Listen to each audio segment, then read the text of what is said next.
Hey, I'm going to talk to you about Dimensions. It's a free service, at least what I like to use is free. So and you don't need a login. It looks like this. It's really a competitor, I think, to Google Scholar, and it's a competitor to some of our library databases like AppSearch. It's really a competitor to Web of Science because I'll show you what it does that's similar to that. But it competes with, PubMed and some of our other databases, but again with Google Scholar. And I was thinking about, like 15 years ago when Google Scholar came out and we started looking at it and it was like, this is really good, Well, we need to show this to our students.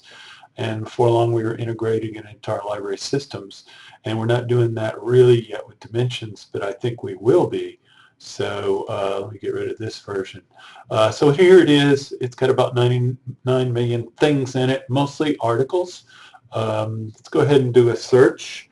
I'm going to do it on something called shared decision making, which is hopefully important in the health sciences and some of the social sciences. But anyway, I'm getting 83,000 things. One thing I could do, I often like to do, is search on title and abstract only instead. But your top results should be fairly similar, but I've only got, 8,000. And a lot of times I limit by years to just recent, but one of the more common things I do is limit to, say, just articles. So let's not bother doing that right now. Well, let's go ahead because I need to. I don't know if you can see it down here, but there's a blue button, limit to. I click on that. Okay, and almost everything there were articles anyway.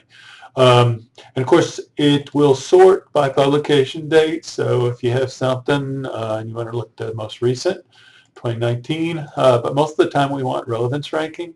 And it does a good job with that. And of course, one reason to look at it using another tool, I mean, this will be free to you, I'm hoping, after you graduate, but one reason to use another tool, in any case, is every time you use another tool, you'll probably find a few more articles. That's true even if there's a lot of overlap, in the content, but the sorting algorithm for, relevance sorting algorithm should, show you different things. But another thing that's cool here is you can sort by citations. What's the most?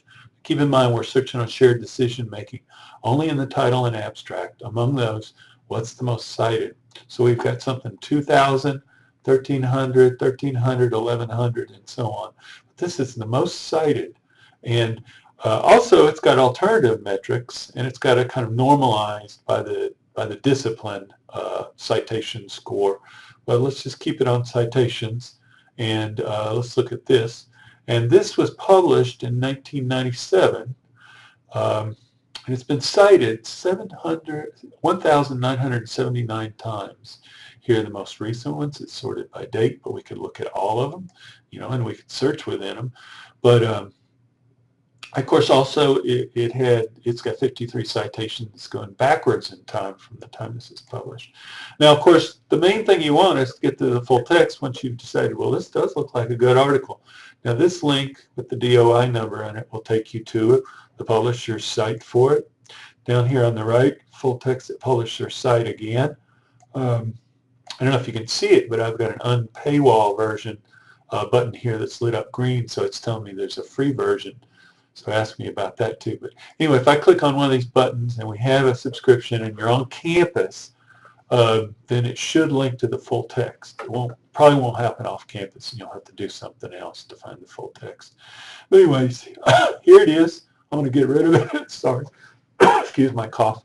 So anyway, that's cool. Alternative metrics, it's interesting to look at that. And of course, we could rank by that and see what's really being talked about the most.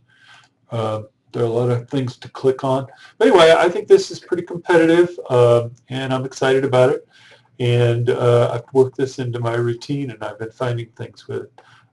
So I'd recommend it to you, and I'd be happy to talk about it and answer questions about it.